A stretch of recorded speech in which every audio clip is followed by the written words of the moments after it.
Hello you, I'm Matt Lees and this is the first ever Q&A video for my new Patreon thing. Obviously from next week onwards this will be something for people who are benefit sponges. So every week I'll do an update video where I let you know what I'm doing and I'll follow on with some questions that have specifically been asked by the people who give me $5 a month, which is awesome. I don't want to exclude anyone from my content, but this felt like a nice way of doing something a little bit extra for those people without spoiling it for anyone else. But we'll get onto that in a bit. First things first, obviously with this Q&A I got asked loads of questions because I opened this one up. I'm not going to waste your time here. If you've just got a couple of questions that are kind of like, hey buddy, what about that? I'm going to do those questions first and then I'll probably meander off and talk about other random stuff. First things first, Robert Cassidy asked, $1,000 a month? So you're going to start living off only $12,000 a year? Sounds rough, man. Blah, blah, blah, blah, blah. Good point. Yeah, no, I'm not. And obviously, first of all, thank you so much. We've already broken through the $1,000 a month thing that I wanted to set initially, which is awesome. But really what the plan here was $1,000 a month was enough for me to make a proper start. Now, obviously, I'm already doing some part-time stuff with Shut Up and Sit Down, and I've already got a temporary contract with The Escapists, which, you know, I didn't really know I was going to do this at the time when I signed that contract. Maybe I wouldn't have done in retrospect, we'll see.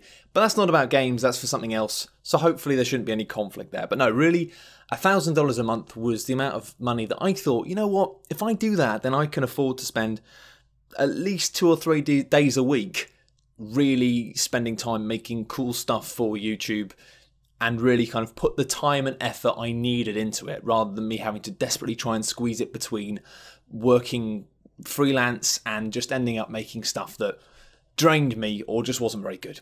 So no, the intention was never to say I can sustainably live off $1,000 a month.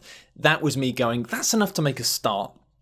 That's enough to make a proper effort and to get things rolling. And obviously the idea in my mind was always after that as I increasingly earn more money than that, I'll be able to do less and less work, effectively. Well, not less work, more work for you and less work for other people.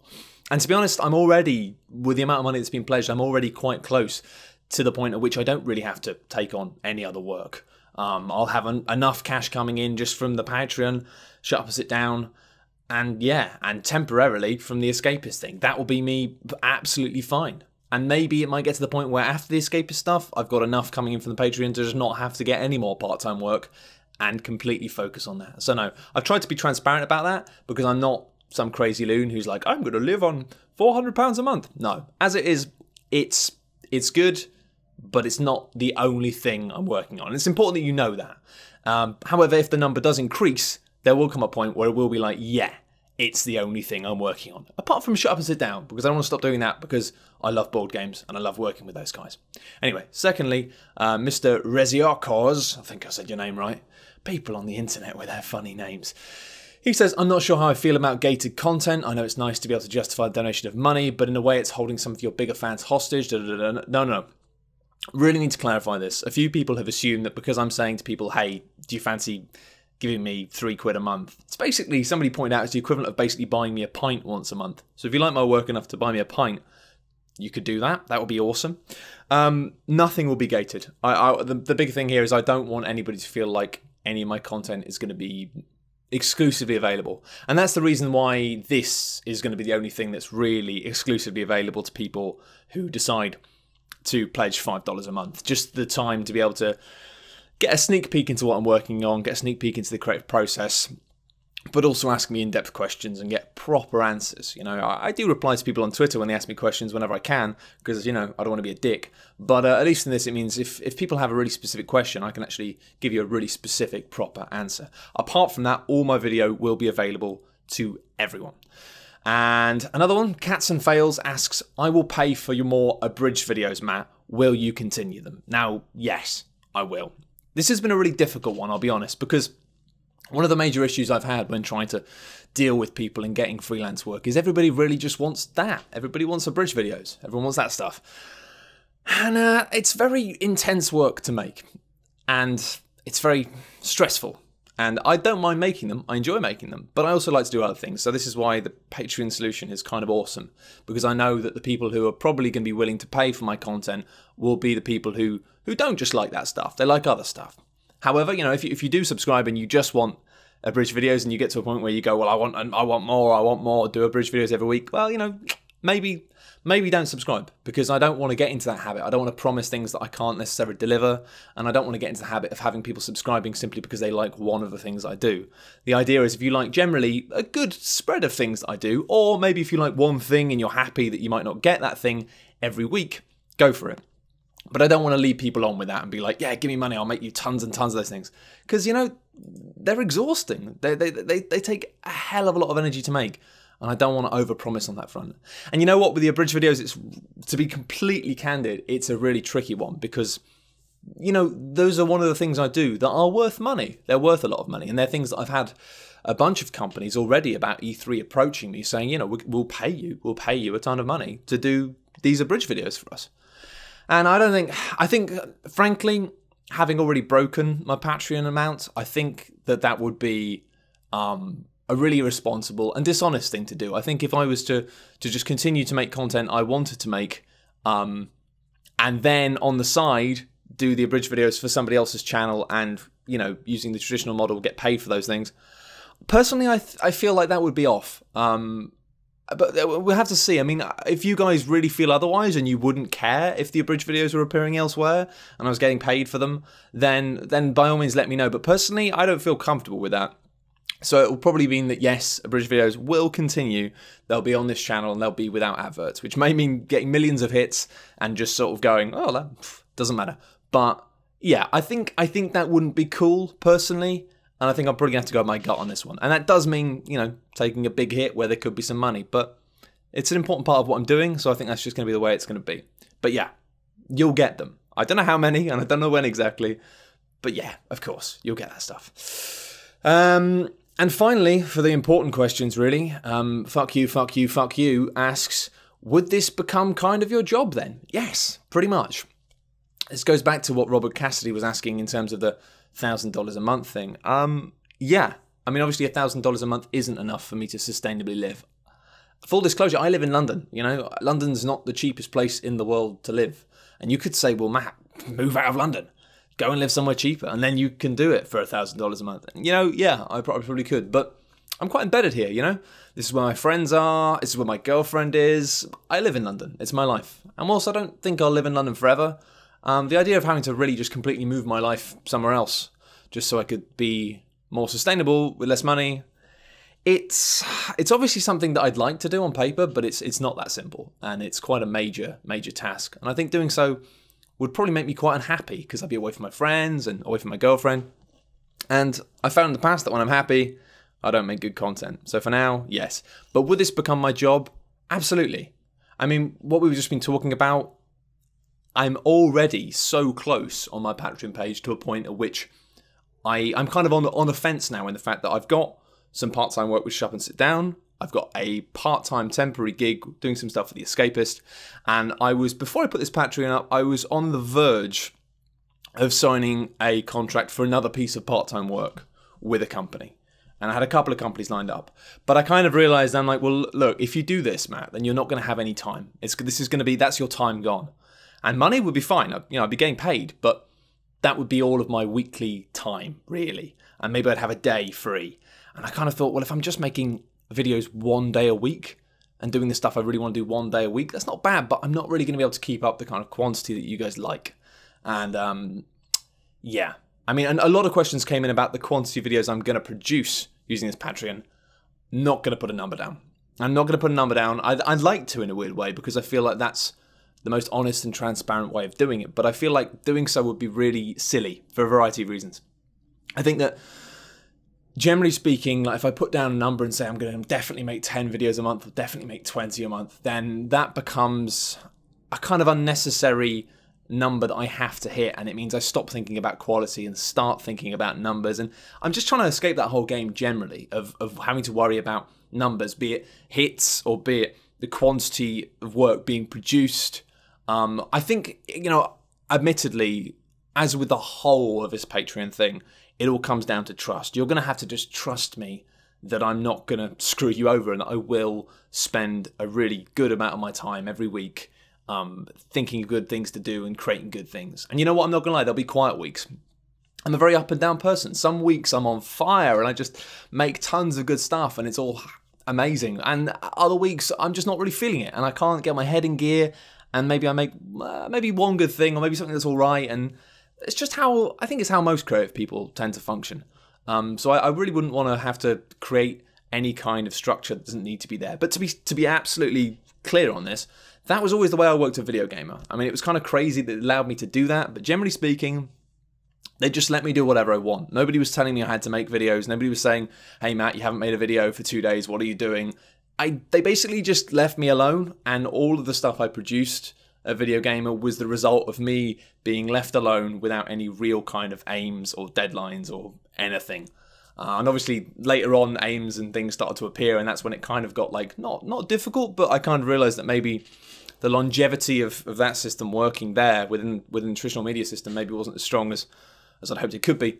But yeah, generally speaking, if you were a fan of my stuff over there, things won't appear very different here. It would be very similar, aside from, and I must point out, this stuff. Like, I'm in my bedroom. My bedroom is rubbish. I mean, it's not rubbish, but it's not a studio. And I've got very bare walls, mainly because that wall there is made of like such hard concrete that it's impossible to put any little panel pins in, so I haven't got any posters or anything like that. However, I'm moving out in 2 months, so I'm not going to make a massive effort here, but when I move into my new place, I am going to try and sort out a green screen, just because I love green screens, but I'm just going to hold off on that. I'm really keen to get my personal gear here at home up to the same level as it was when I was a Video Gamer. And you know what, with some aspects I'm already there. The camera I'm using is really nice, the microphone I'm using is really nice. I'm getting a lighting thing to go above the camera, because you'll notice in this video, using natural light, it can really play havoc, especially because I'm filming on SLR and those things. Great picture, but anyway, this is getting boring. Long story short, it will be very, very similar to what I was doing at Video Gamer, to the point of which actually I plan for in like 3 months' time, I hope that the content I'm producing will be almost identical, if not much better, because I'll be able to do better things, get better, blah, blah, blah, spiel. I'm getting into spiel. I'm just going to have a sip of my tea, and then I'll continue. Anyway, I think that is most of the big questions covered off. So if that's all you wanted to know, if you were just quite rightly stroking your chin and going, oh, this sounds a bit, I don't know, it sounds a bit, then hopefully that will have kind of answered some of your questions. I think it's really important to be completely open about this stuff. And actually, somebody asked me on Twitter, let me have a quick look, one sec. Somebody said, is it possible to cancel the monthly £3 if I decide not to be a benefit sponge anymore? Of course. Absolutely, of course. And I've had a lot of people who say, I'm really sorry I can't donate. Don't be sorry. Please don't be sorry. Because, I mean, I'm amazed that there are people, I'm really thankful in a way, that there are people out there who just enjoy me making stuff enough that they're willing to just give a couple of quid every month to have that stuff.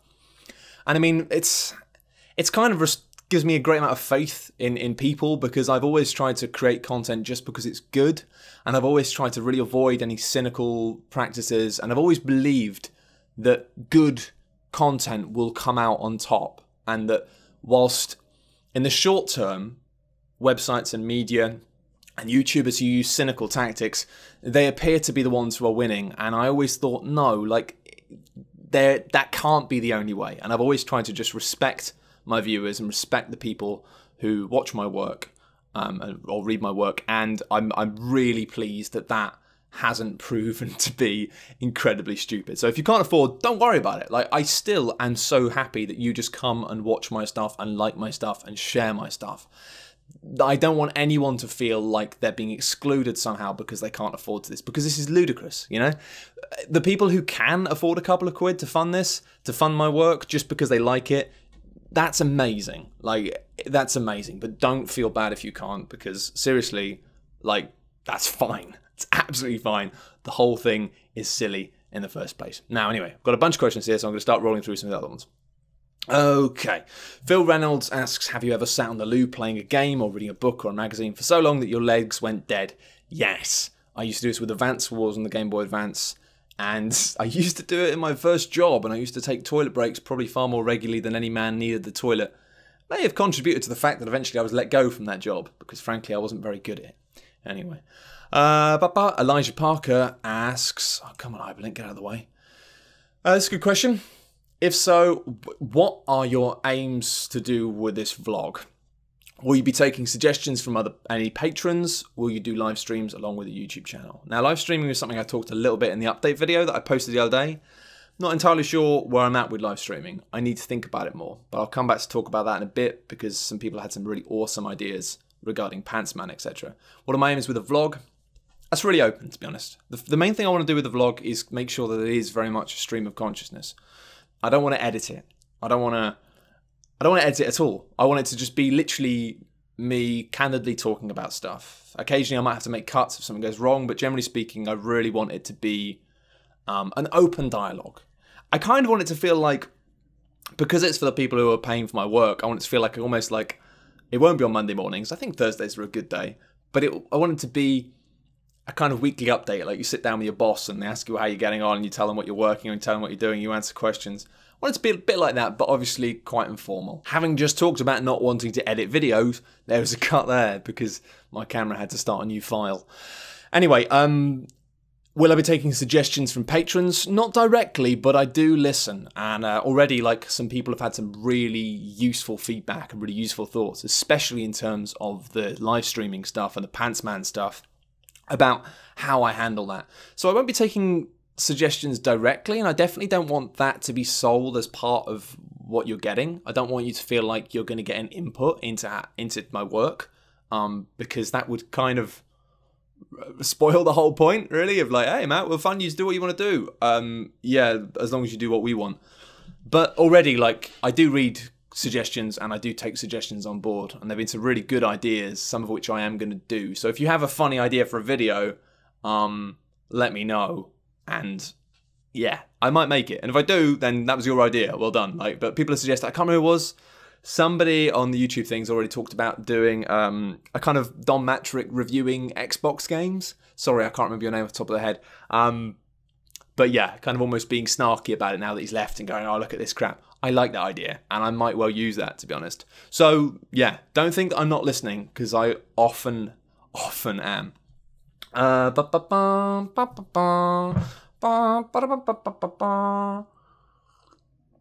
Just another apology for the fact that the light from my monitor flickers on my face when the sunlight's not here. I will have a light arriving tomorrow. I've treated myself, and that will be improved. Jeff Standen asks, how big are you intend to let your hair get? This is about right for me, actually. Quite happy with that. Foyo do Maximiso, great name. What if someone funds like £100 a month? Please don't. That would be incredibly awkward, unless you're a millionaire. If you're a millionaire and you want to give me £100 a month, go for it. But if you're not, I don't know. I wouldn't like to feel like somebody was giving me that much, because I don't think it's worth that much. I honestly think that if you really, really do like my work, it's worth the cost of a pint or 2 fancy coffees a month. I think that's fair. I think, you know, having like 6 Twixes less a month, or 5. God, I don't even know the price of a Twix. 5 minutes of space. I think that's reasonable. And obviously not for everyone, but if you really like my stuff, I think that's reasonable. But a few people have already kind of gone over that and given me, like, you know, maybe 4 times what I've asked for with $5. But any more than that, like, just crazy. Please don't. Just give me $5 and we'll be sweet as a coconut. Jamie asks, if you make unlisted videos, is there any chance you can make them publicly available after a couple of weeks? Maybe. Maybe. I mean, to be honest, these videos will be the only ones that in the future will be unlisted, these Q&A videos. I don't know. I mean, I kind of felt like I had to offer people who are patrons something. And I felt like this was a nice, easy, interesting way of offering those people something without detracting from keeping content away from other people. But I don't know. I mean, maybe some people would feel angry if I allowed people who weren't patrons to watch these videos, but maybe people wouldn't mind. I kind of think that maybe the people who are funding this are actually because you're all awesome people. And I'm not just saying that to be facetious. Genuinely, one of the only reasons I thought this would work is because the people who are fans of my work have always struck me as being genuinely really decent, intelligent, lovely people. God, yeah, I better say this to all the girls, don't I? Oh, yeah, knickers off, love. No, but seriously, you are good people. That maybe people wouldn't mind. So actually, that would be good. If you could, like, maybe I'll chat about that in the comments, see what you think. Maybe, I don't see why not, actually. Maybe if it was a couple of weeks afterwards, it wouldn't matter as much.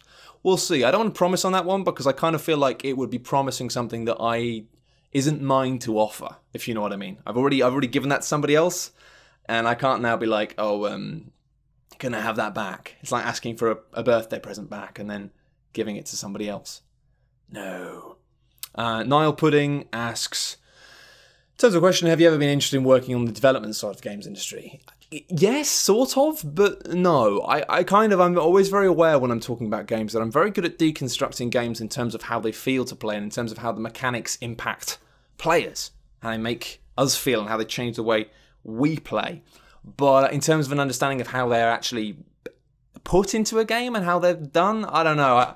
I kind of feel like to suggest that I'd be good at that is backseat driving to a really substantial degree.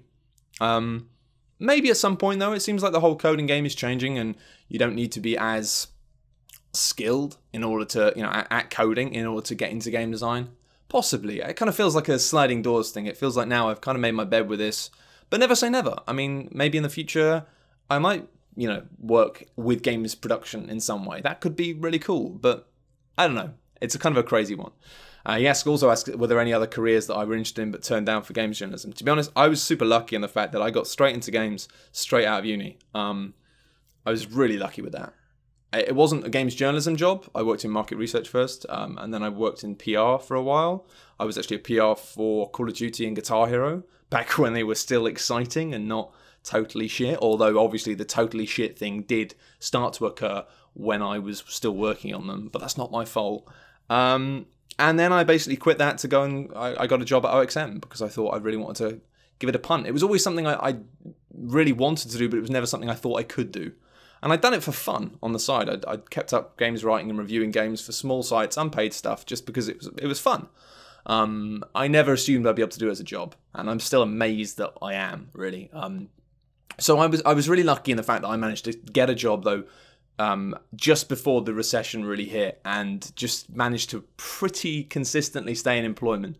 There were some rough patches where I was doing terrible work for like 6-7 months, doing just freelance promotional work. I spent 7 months in Zone 6 of London, standing on a street in a white shell suit, trying to convince people to buy some new Nokia phone. It was grim. It was really unpleasant. You just have lots of people swearing at you and telling you to fuck off, and you being like, yeah, I wish I'd fuck off too. But generally speaking, I haven't really ever had to think about alternative careers. I've just had to I've been lucky in the fact that at every step of the way, an alternative option has just appeared, and I've had to reach out for it. And obviously this stuff I'm doing now is possibly the first time I've really had to completely take control of things and actually be like, I don't think what I want to do can be funded in the traditional way anymore. And I honestly believe that. Some people may not believe that. Some people may look at this stuff and think I'm just taking a cheap route or an easy route. But I've spent a lot of time trying to work out how I can continue to do what I do sustainably without any compromise. And I can't think of a way. Admittedly, a video gamer I could. And I think in many regards they were absolutely crazy to let me have the freedom that they gave me for such a long time. But unfortunately, every dance has to come to an end. And for various reasons, it just mainly because I needed to go part-time. But, it was difficult. It was time to move on. And, yeah, that's about that. I'm rambling. That's going to happen. Mr. NazNaz97 asks how I got into the games industry. I've pretty much talked on that now. I might talk again that in the future, but for now I'll smooth over because I've talked about stuff for a lot. Big question here. Question about the games industry. Right now I'm in college, creative design. This is somebody from called I Ain't Choosing No Damn Real Name YouTube. Smart. Who's wondering, what would you recommend as an area to aim for a job in the industry? You know what? It's incredibly difficult to say that. But somebody who I've always got a lot of respect for is it Ted Price? Ted something from, oh, my brain doesn't work. I can't remember who it was who said this. Maybe it wasn't even Ted Price. Maybe it was one of the guys from Bungie. Anyway, one person I said who I saw a public speaker talking about this and I thought was spot on is people always want to get into games and they always want one of the cool jobs you see. And actually, you know what? There are tons of games. Like, being involved with games can range so far because these are companies and they need like admins and they need like office managers and they need everything, finance dudes. They need all the things that companies need. And so working in games is often, as an aim, is just, if you continue to love video games and you continue to really have a passion for them and you just get good at doing whatever you do, then at some point, if you want it, there will be an opportunity to move and work within the games industry. And it might not be a creative role, but yeah, I kind of think that's fine. Actually, that's what I started doing. I worked in PR and market research. You know, they weren't really exciting jobs, but I was working within an industry that I loved, and that was enough. And that, you know, for a long time, that was enough. Just being able to be a part of it. Even if you couldn't make a major change, sometimes just being able to make very small changes in the way that the industry functions, it's really exciting. Or even just to be a part of, surrounded in an office with people who also like games.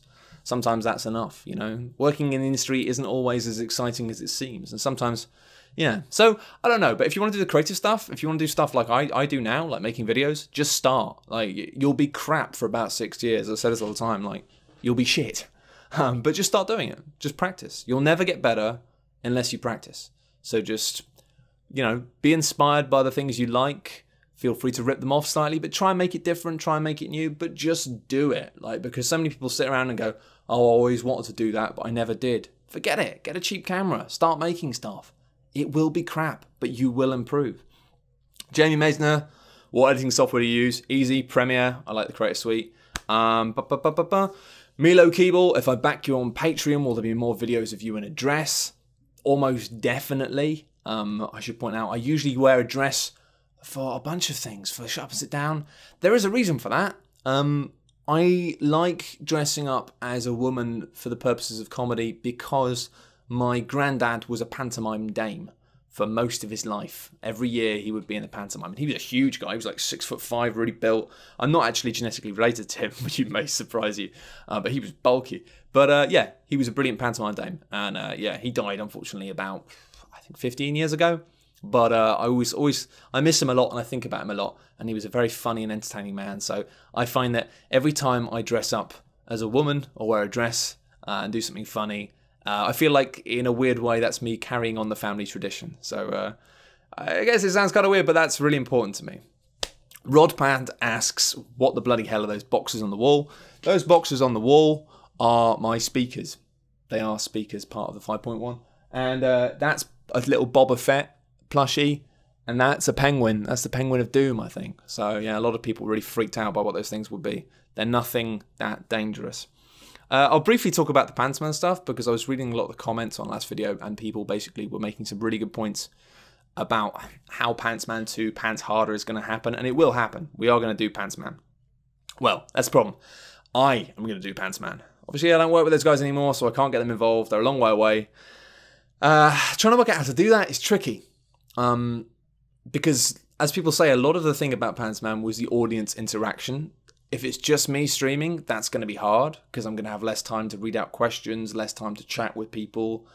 And the other major issue is the fact that, do I want to do it on launch day? You know, if I do it on launch day, a lot of the joy of Pantsman was that people knew the game and I knew the game. And it meant that trying to overcome the game with this ludicrous no armor rule was not an impossible challenge. And whilst it might be funny to see me trying to do the game for the first time just in pants, it might prove hellish and horrible. And lots of people might not want to watch it because, you know, they'll be spoiling the game for themselves. And if it is about audience interaction, then if lots of people aren't watching it because of that, it kind of ruins that factor. So it's a bit of a catch-22, right? However, we have got time to think about this. We've got about a month before Pantsman, before Dark Souls 2 comes out.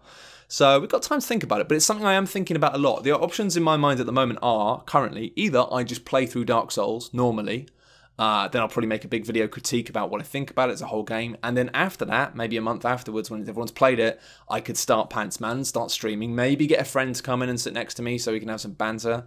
God, I hate the word banter, but I blame regular features for allowing me to use that. Good lord. Or I could just stream it day one and go with it. Or I could, instead of streaming it, do it as a kind of YouTube Let's Play. And just sort of like record myself playing it, just me kind of monologuing whilst playing it and then put it up. And then it means that because we don't have to worry about the kind of back and forth and the chat stream, it would mean that if you didn't want to watch it week one, you wouldn't have to. And that wouldn't be a problem. You could just watch it later. because it would be, you know, a bit more timeless and less timely. So let me know what you think of those answers. I don't think anything's a perfect answer at this stage, but obviously I'm keen to get my head around it. And you guys already, like, I'm not going to read through all the comments, but there were loads of comments on the update video I posted yesterday. And this is one of the reasons I love you guys. Like, they're really good comments. I sat and read them all, and just some really intelligent thoughts about the issues surrounding it. And it was already kind of mirroring stuff I was thinking, but a lot of you guys said things that I hadn't been thinking about. So cheers for that.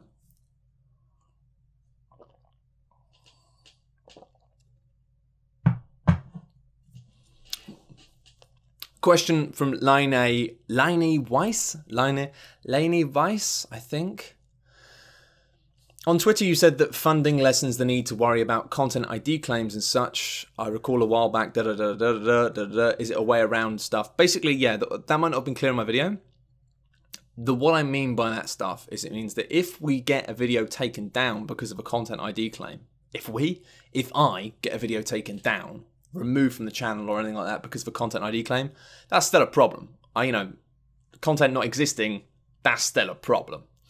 And I'll have to get around that. Having said that, having a black mark on my account isn't a problem. So if I do something because it's maybe controversial or something and somebody tries to take it down, in the same way that we had a situation last year with that guy KSI, who, let's be honest, was a bit of a tosser, it won't matter as much, because if you have a black mark on your account, monetization settings get all screwed up and you can't make money, which means basically you're kind of like, you're a sitting duck, you're floating dead in the water. Which is, again, another reason why the whole system is dumb. So yeah, first things first, that means that that's less of a problem, but mainly it's to do with the fact that, let's just say I put up a video, I don't know, let's say I put up an abridged video, right? And EA claimed that it's theirs because it's got the trailers in it. Then it doesn't matter, because it's like, if I want to, I can say, no, it's not yours and wait for that to come back. But usually the problem with YouTube is, it takes weeks for that stuff to get rectified. Like, it takes 3 weeks or something for EA to go, no, actually, all right, that's yours. By which point, loads of people have already watched it, which means you don't get any ad money, because the ad money period was in the period where all the claims were going on. And because of the way YouTube's changing now, because of the fact that the monetization system, you're going to have to be required to have stuff rectified, and things will take even longer with that side of things. So if EA make a claim on a video that I've made about an EA game, I just don't have to care about it, you know? If I feel really strongly that they don't deserve to get any money from it, which in some cases I'm sure I will, then I can say, stop. But I don't need to stress out over the next 2 weeks when I'm waiting for the result of that claim, counterclaim thing to come through.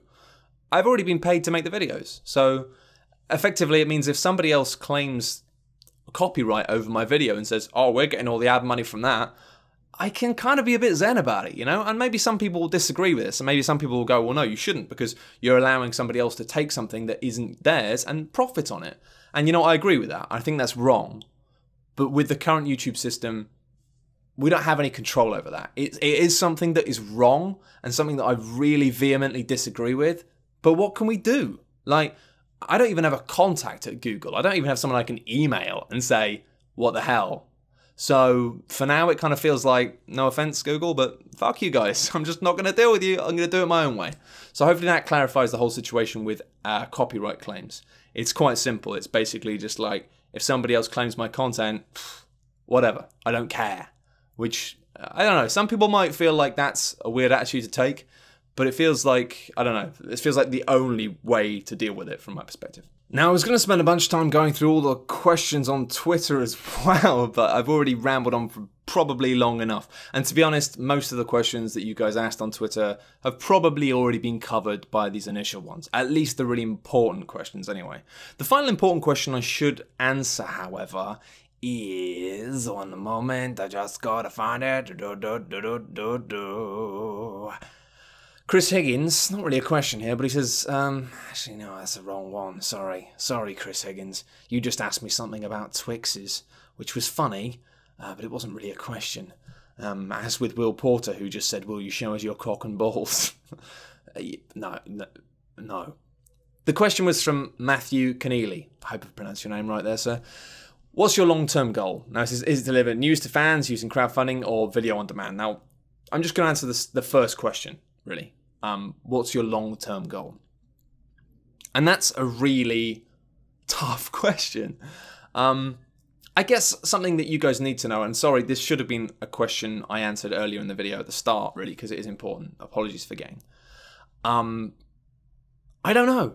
This is really difficult because it's like, as long as this continues to be a success and continues to make me enough money to sustainably live to my means and make this stuff for you, I will continue to do it. However, like, I can't lie, there may be variables that come and spoil that, you know? There may get to a point where, for whatever reason, I can't afford to keep doing it anymore.